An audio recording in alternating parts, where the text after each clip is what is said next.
정치 현상으로도 좀 분석해 볼 필요가 있거든요. 그러니까 정치는 도의로 하는 거고 그동안 쭉 해왔던 주장이 있잖아요. 예컨대 그 개혁의 딸 전체주의가 문제다. 이재명 대표 사당화가 문제다. 당내 민주주의가 제대로 이루어지지 않는다. 이런 것들에 대해서 그럼 해소가 된 거냐? 해소가 됐다고 판단해서 그러면 윤영찬 의원이 잔류한 거냐? 그렇잖아요. 그동안 주장했던 바에 따르면. 근데 그렇다고 볼 수 있을까요? 현근택 때문에 그렇겠죠. 현근택 변호사 그 자리에 앉았었는데 저 자리에 앉아서 네. 항상 하던 게 뭡니까? 국회의원은 본인이 한 번 더 하는 게 목적이다. 목적이다. 그 주장을 계속 하신 건데 그것을 증명해 준 거죠. 사실은 좀 안타깝더라고요.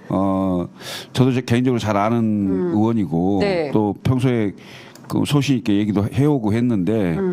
하필 그 본인 지역구의 경쟁자가 어떤 일이 생겼는데 뭐 다른 분들의 설명을 다 이렇게 다르게 하던데 네. 결국은 많은 사람들이 결국 현근택이 문제가 생기니까 공천 받을 수 있어서 잔류한 거 아니냐 이렇게들 오해를 하게 만드는 네. 그런 상황이 됐고 또 그 윤영찬 의원이 빠지고 3명이 하게 되니까 네. 나머지 세 분이 막 하는 얘기들이 좀 진정성 있게 전달되는 부분이 많이 좀 사라지는 네. 뭐 이런 측면이 좀 없지 않아 있었어요. 그래서 조금 구겼죠 사실은. 예. 그 윤영찬 의원이 네. 탈당을 안 하면서 이렇게 이야기했어요. 신당의 목적과 뜻에는 동의한다. 그렇게 이야기했습니다. 네. 정신은 신당에 가 있고 네. 몸은 여기 있는 거야. 네. 그럼 뭐예요? 이중당적자 하겠다는 거예요? 간첩하겠다는 거예요? 뭡니까 그게? 네. 이게 딱 본인이 이야기한 거예요. 네. 신당에 가고 싶으나 네. 당선 안 될 것 같으니까 여기 남겠다. 네. 그 이야기한 거예요. 자, 그러면 신당에 가고 싶지만 민주당에 남아 있으면 그분은 그 지역에서 국회의원 할 수 있습니까? 안 될 겁니다. 예? 안 돼요? 네. 왜 안 된다고 보십니까? 결국은 당원들에게 본인이 네. 그렇게 기회주의적으로 처신한다는 것이 더 들통나 버렸다. 예. 예. 그러면은 뭐 현근택이 아닌 다른 누가 오더라도 예. 제가 봤을 때는 윤영찬 의원과 경선에서 이기지 않을까 그런 생각이 듭니다. 다른 현근택 변호사가 아닌 다른 후보가 나온다 하더라도 물론 뭐 경선 지금 이제 과정에서 현근택 변호사가 윤리 네. 심판원에 올라가 있습니다만은 네. 제 짐작으로는 출마에 지장이 있을 정도의 중징계는 받지 않을 거라고 봅니다. 아, 그래요? 왜냐하면 사안 자체가 예. 사안 자체가 예, 그렇지만 민주당은 이제 성희롱 문제와 관련해서 굉장히 엄격한 기준 그리고 민주당 전국 여성위원회에서 그 중징계를 요구를 하지 않았습니까? 거기에 대해서는 제가 평가할 건 없고요. 네.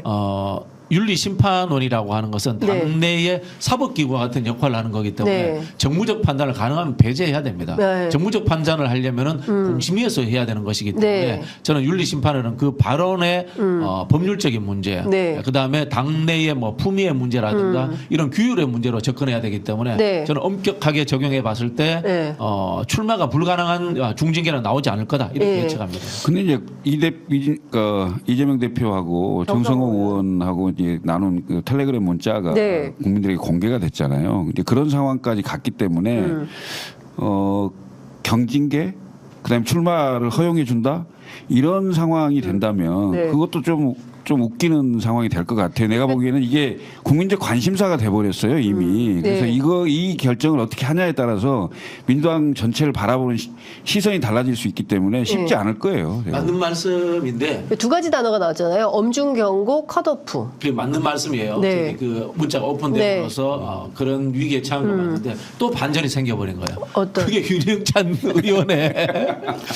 의원의 탈당 번복이야. 예, 예. 그 부분. 그 다음에 또 하나는 거기에 참여했던 또 다른 이제 예비 후보자가 현근택 후보에게 불출마를 종용을 했대요. 경쟁자들이. 예. 그런 부분들이 이 사건이 형성되어 가는 과정, 확대되어 가는 과정에 의구심이 있다라고 유권자들이나 지지자들이 느끼기 때문에 네. 또 현근택 변호사가 회생하지 않았나 이런 생각도 듭니다. 그러면 어쨌든 성남 중원에서 민주당이 어떤 경선, 그러니까 일단은 첫 번째 관문은 윤리심판원에서 현근택 그렇죠. 부원장에 대해서 어떤 결정을 내릴지, 다음에는 그래서 실제로 출마 자격이 확보가 돼서 중원으로 가서 당원들과 시민들로부터 어떤 평가를 받게 될지 그 과정의 결과에 따라서 윤영찬 의원의 또 탈당할까요? 그러면 또 하지는 못해요. 안 되게 되면 또 탈당할. 자, 예를 들어서 네, 이렇게 어떻게 되는 이야기를 거예요? 해볼게요. 네. 현근택 변호사가 잘한 건 없습니다. 자, 그러면은 정당이라는 것이 규율을 가진 정치 결사서의 입장에서 윤영찬 의원은 잘했습니까? 이러면 윤영찬 의원의 행위는 해당 행위에서 왔다 갔다 하는 수준이에요. 정당에서 사실 잘라내야 될 수준입니다. 그렇게 한 분을 경선에 붙여주면서 현근택은 안 붙여줘. 이렇게 이야기해보면 또 형평성의 논란이 된단 말이에요. 네. 그래서 제 짐작컨에는 두 사람이 경선할 것 같아요. 두 사람이 네. 현근택과 윤영찬이 다시 경선하는 그럴 것 구도가 될 같아요. 거다. 그건 네. 성격이 다른 문제이기 예, 때문에 예, 쉽지 전혀 않아요. 성격이 그러니까 예를 들면 윤영찬 의원이 무슨 해당 행위 이렇게 얘기하더라도 결국 내부에서 당이 좀 잘 가자라는 취지의 비판이었다고 얘기를 할 건데 그런 정치적 소신 발언 자체를 해당 행위로 본다면 그건 민주당이 완전히 사실상 1인 정당임이 확인되는 상황이 되는 거고 그다음에 현근택 변호사의 어떤 설화는 완전히 다른 상황이에요. 그렇죠. 다른 범죄의 것인데 어느 것이 더 경중이냐 봤을 때 저는 아니 그걸 같은 선에 놓고 보기가 쉽지 그걸 그런 식으로 같은 선에 놓고 보잖아요. 그럼 민주당도 국민들로부터 굉장히 신뢰를 받지 못한 상황이 될 아니, 거예요. 예를 들자면 단지 이제 그 윤영찬 의원이 정치적 행보를 하는데 약간의 기회주의적인 이런 게 보였다면 그것은 당원과 국민들이 판단할 문제지. 정치적으로. 그렇죠. 그런데 이걸 가지고 현근택 변호사의 그 설화 문제와 동일선상에 놓고 본다는 것은 좀 다른 문제다. 그렇죠. 그러니까 저희 이제 내가 봤을 때 어쨌든- 윤영찬 씨 훨씬 세요. 탈당 이야기를 했기 때문에. 네. 아니 근데 이제 이건 정치적인 거냐 그리고 이제 현근택 부원장의 사건의 경우에는 설화라고 하지만 사실은 성희롱 문제가 있는 것이기 때문에 이건 형사 사건과 관련된 것이잖아요. 그래서 이건 좀 구분해서 봐야 된다라는 국민적 여론이 존재한다고 말씀을 좀 드리고 최순실 얘기가 나왔어요. 이재명 정성호 문자에 대해서 이원욱 의원이 이게 최순실하고 뭐가 다르냐? 이게 바로 이재명 사당화의 근거다라고 주장합니다. 어떻게 보세요? 전 정성호 의원이 핸드폰 그거 왜 들켰는지 지금도 이해가 안 되는데 네. 뭐 예를 들자면은 주위 사람들한테 의견 물어볼 수 있잖아요. 우리 정치든 뭐 이 우리 사회를 운영하는 방식 자체가 법과 규칙에 의해서만 운영된다라고 이야기할 수는 없지 않습니까? 네. 관행 또는 인간관계, 다양한 네트워크에 대한 의견 수렴 이런 것들은 존재하는 거거든요. 네. 물론 이제 그게 언론에 노출됐기 때문에 문제는 됩니다만 그런 영역들은 저는 당연히 존재한다고 생각을 하고요. 네. 그런 비판하실 거면은 윤석열 대통령과 그 김건희 씨 문제에 대해서 먼저 좀 비판하시고 네. 당내 문제도 비판하셨으면 참 좋았을 텐데 그런 생각이 듭니다. 네. 이거 의도적인 거죠. 그런 아니 정성호 의원이 네. 국회의원이 사선인가요? 네. 사선 의원이 본회의장에서 사진 찍히는 사례를 얼마나 많이 봤겠어요. 네.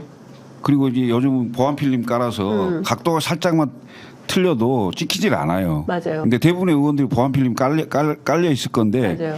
그 각도까지 살짝 열어줬다는 느낌을 받을 정도로 선명하게 찍혀 있잖아요. 그것은 이른바 네. 그 문자를 공개함으로 인해서 어떤 분을 잡을 수 있다. 네. 뭐 이런 의도가 깔려 있다고 나는 봐요. 어떤 분? 잔류했잖아요. 예. 아. 예? 뭐 저는 개인적으로 그렇게까지. 네. 그렇게까지 치밀하게. 예, 치밀하신 분인지에 대해서는 잘 모르겠습니다. 그렇구나. 웬만하면 사실 민주당 다선 의원들은 다 그만하셔도 되거든요. 아니 제가 보기에는 그 다선 의원들 중에 대부분 중진 의원들이 많이 그게 찍히잖아요. 네. 그 찍히는 건 거의 의도적이라고 봐요. 그러니까 의도가 있다. 아니 권성동 의원이 체리따봉 네, 그 왜 보여- 찍혔잖아요. 네. 그건 난 대통령하고 아주 가까운 사람인데 이렇게 체리따봉도 받고 이런 네. 사람이다. 네. 하고 이게 보여준 거잖아요. 네, 네. 그게 의도적인 거예요. 김철근 총리님, 그 권성동 의원님 같은 분 이제 정치 그만하셔도 되죠, 그죠? 그럼 뭐 알아서 하시겠죠.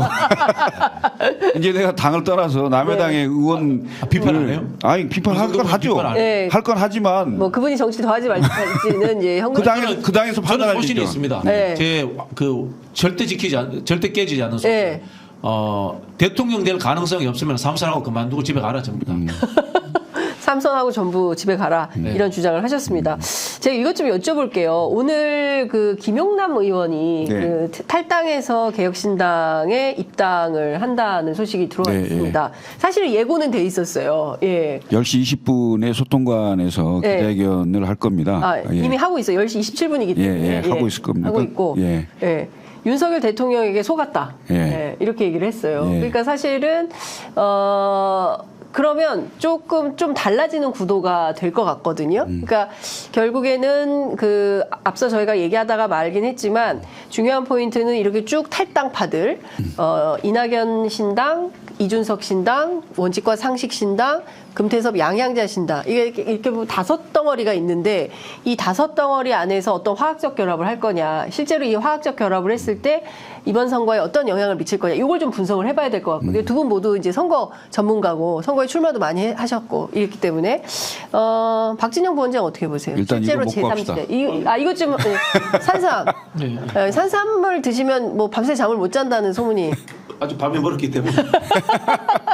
오늘은 좀 커피를 자제하시고 산삼을 저희가 어떠세요?